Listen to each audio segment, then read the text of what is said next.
စစ်တုံးတယ်သူတနိုင်ငံရှိသေးရဲ့ဗျမယ် ဟာလားတရုတ်လည်းတုံးတယ်မဟုတ်လား တရုတ်လည်းတုံးတယ် တရုတ်ကကြောက်မီးသေးတုံးတယ် ဒါပေမဲ့ဟိုအဲ့လောက်အများကြီးသိမ့်မရှိတော့လက်ချိုးယူလို့ရတယ် ဟာလား ဟုတ်တယ်ကြောက်မီတုံးလေးကြောက်မီတွေနေရတယ်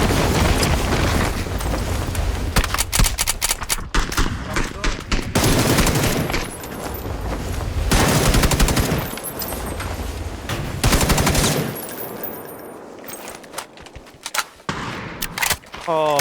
နောက်ကဖြစ်သွားတာပါတဲ့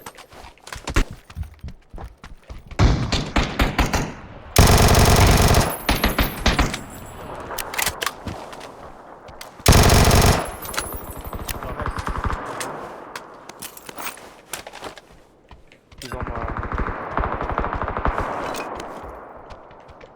တက်ပေါ်တော့ရပြီ nice ကောင်းတယ်ဒီဘက်နေကွယ်ကင်မရ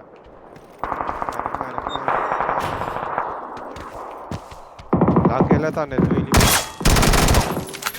အရန်ဝမ်းလာနေပါပဲဒီဆိုင်ကနေပြေးပြီဝေးလေး သူ့ပြေးစားတယ်မှတ်ထားအောင်ခီရှောက်ရှမ်း